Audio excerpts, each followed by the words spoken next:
half article is better than thousands of Buhari. Buhari is doing the best in Nigeria. 2019 presidential election.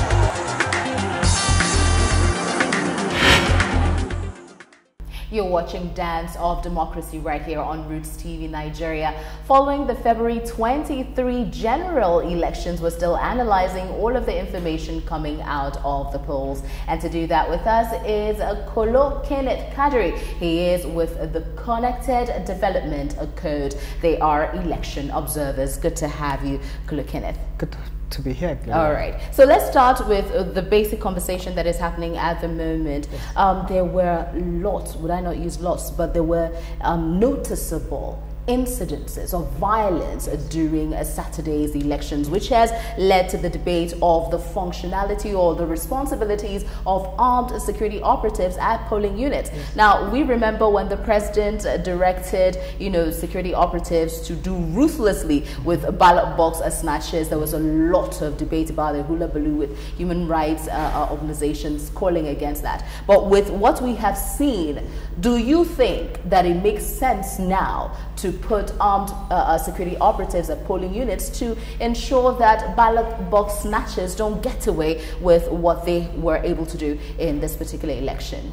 No, my organization does not agree with this because there are extant laws that provide for the conduct of elections in Nigeria, and those laws do not provide for armed security personnel to be within the polling areas. Of course, they can be around the vicinity to create a buffer, and that was what we expected in parts of the country where there were skirmishes and attacks from thugs, clashes between thugs and soldiers in parts of River State.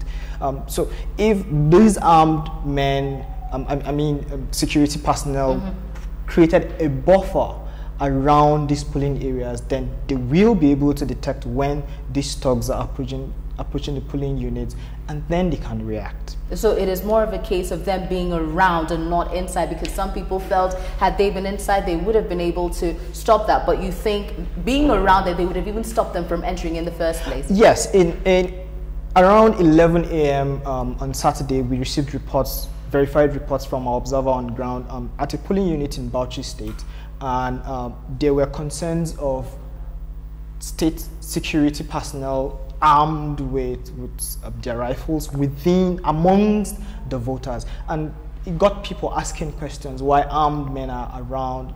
There were concerns, and then they tried to wrestle them away from the venue until the officials tried to calm down the area and then requested of the armed personnel to leave the vicinity, at least to create a buffer.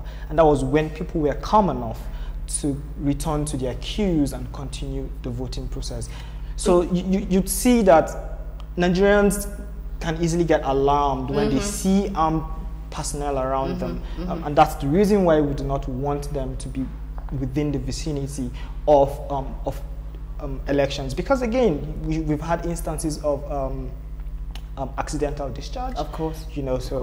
INEC chairman, while he was making an address to the media on Sunday, he said there were lessons to be learned, which obviously I believe they will go back and look at what happened and probably review these laws that you are talking about. Now, lessons to be learned. What lessons do you think they could have learned from this?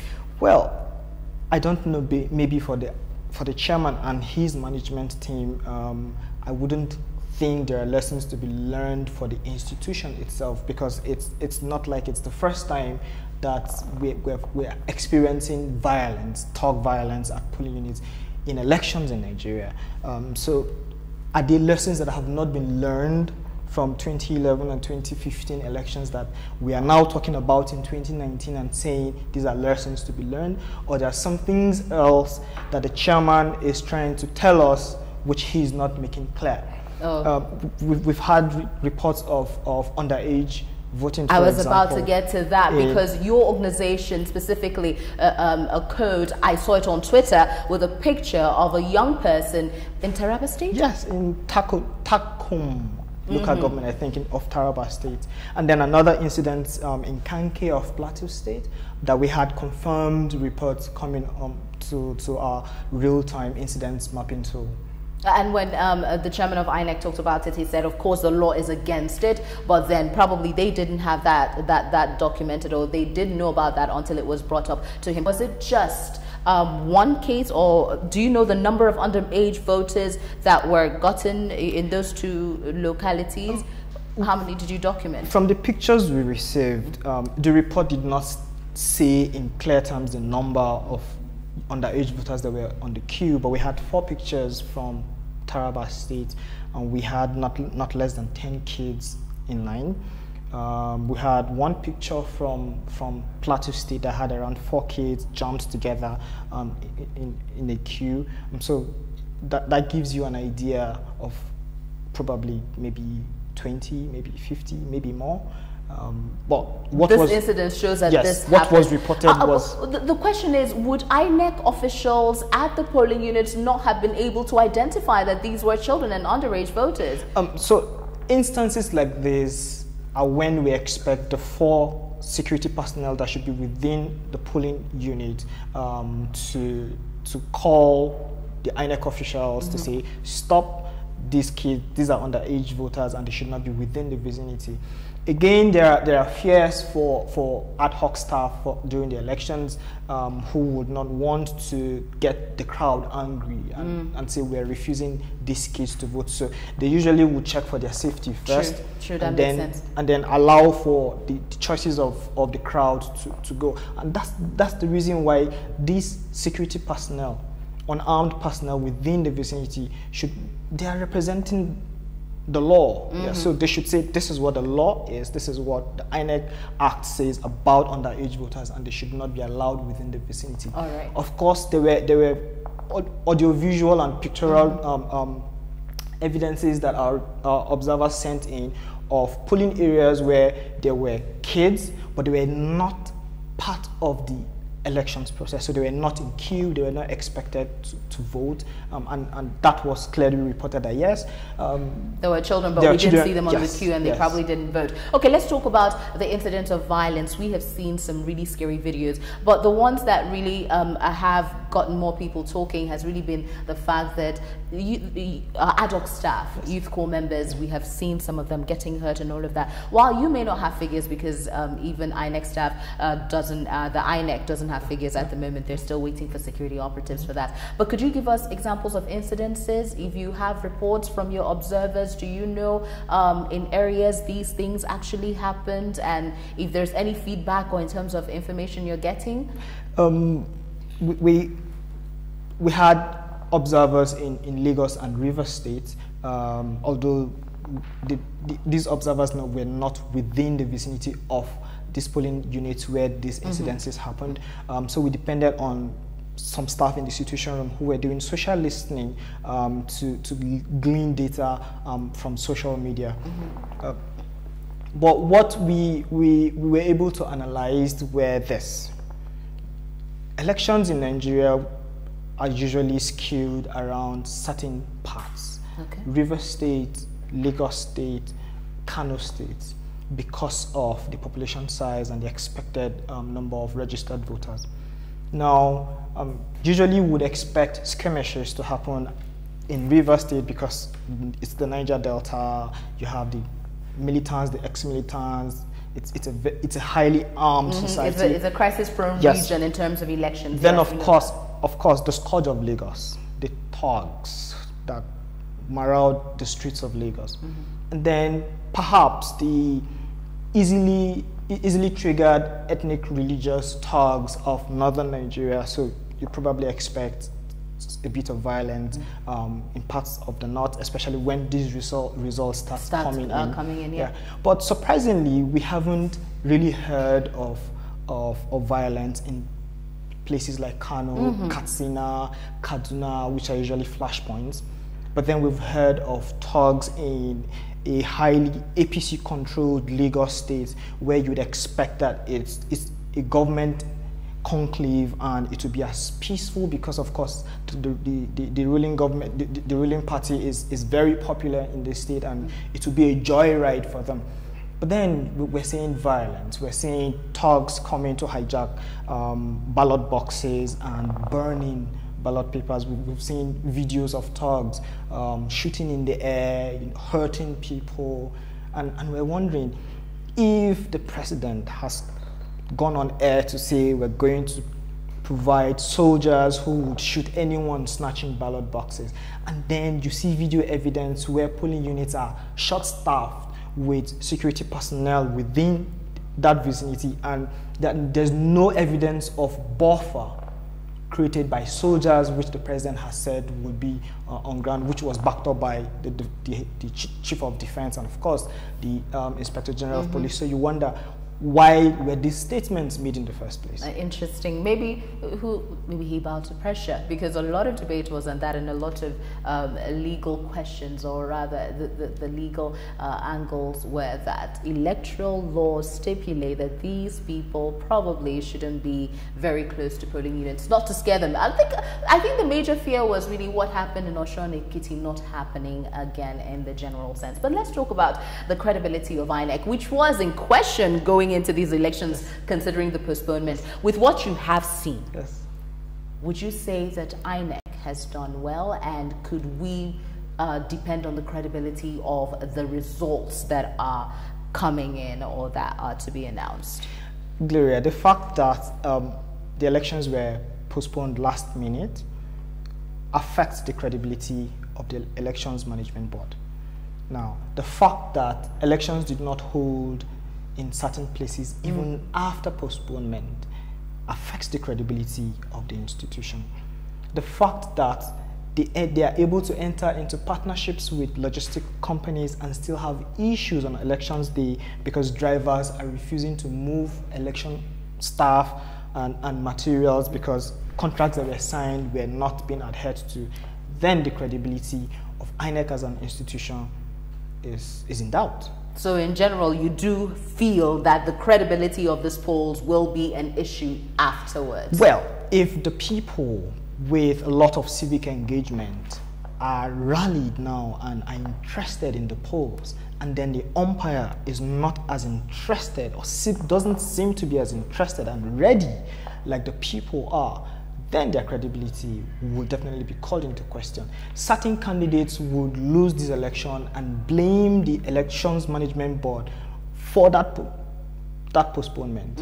And it's going to create lots of talking points, maybe legal issues. I see, even after the elections. Yes. Let's talk about voter turnout. I mean, in 2015, you had about 46% of registered voters turning out. With the postponement, people couldn't really predict if this was going to reduce the voter turnout or keep it where it was meant to be, or even inspire people to actually vote. From what you have seen, from what your observers have seen, what is the voter turnout like? Our observers have reported large turnout of voters, even in parts of the country where they woke up to bomb explosions.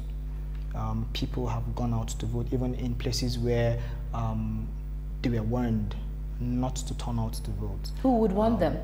Thugs had warned people in parts of Lagos, parts of Rivers, parts of Akwa Ibom. Yeah, voters were warned not to turn out to polling units, and people turned out.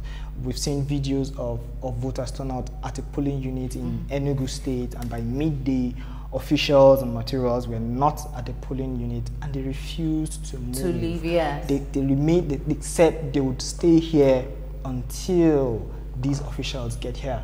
And I mean, even within the FCT here, I managed to get home around 10 p.m. on Saturday night to catch some rest, and I realized the collation center around my ward was still open at 11:30, and then I woke up in the morning and I heard that results were coming in from certain units at around 1 a.m. So collation was going to extend into Sunday afternoon. So I mean, that tells you that the numbers well, there are some people who are saying it's probably going to be less than last year's. Well, as at midday Saturday, the reports that we received were 74% of all polling units across the country were opened, and accreditation was going on, which when disaggregated, you have around 82% for Southwest, around 78% for the Northwest, which seem to have the largest number of registered voters. And then, of course, places in the Southeast coming together at around 62%. So you can tell that polling units opened, accreditation was going on, a few issues with equipment, a few issues with officials not turning up with all the documents that they needed to, but activities were going on. Okay, so give us, I mean, as of Sunday evening, 6 p.m., INEC officially started collecting our results from different polling units, and collation started really. So when do you think that we can expect announcements of winners of different seats that were, contested in the February 23 general election? I project late into the night today. That is late into the night of Monday, yes. February 24. Yes. February 24. Okay, so 2015 results were probably announced 48 hours after election. So are you predicting? The earliest, late into the night Monday. If you ask me, somewhere around 11 a.m. Tuesday morning. So between late into the night Monday, February 24, and 11 a.m. February 25. That's what you... 25th, 26th. 25th, 26th. Yes. Okay, so Monday, of course, is... Oh, yes, Monday, of course, is 25. Yes. Monday is the 25th. So late Monday, early Tuesday. Yes. That's your word. Yes. What made you think so? What's giving you the hope that's how... I mean, patterns. I see. Yes. With coalitions happening and new results flooding in. I see. With 7 states having elections on Sunday, on Sunday, then of course there'll be a lag time in. Even if those states already had the results ready, then they would need to wait for this voting to end, coalition happening, and then it's added to what they have. So interesting. So according to Kenneth Kadri, we should be expecting the results anytime from Monday evening to Tuesday around 11 a.m. It's so good to have had you on Dance of Democracy here on Roots TV Nigeria. Thank you very much. And your viewers can continue to check for updates on uzabi.org, which is our real-time incidents mapping tool. Interesting. Yeah. So you know all of those areas that you can actually check. But of course, INEC is collating the results, and reports are coming out, results are coming out, and like Kadri said, who knows? That's probably when the winners of all of those contested seats will be announced. You've been watching Dance of Democracy here on Roots TV Nigeria. My name is Gloria Oji Emodi. Half article is better than thousands of words. Buhari is doing the best in Nigeria. In 19 presidential election.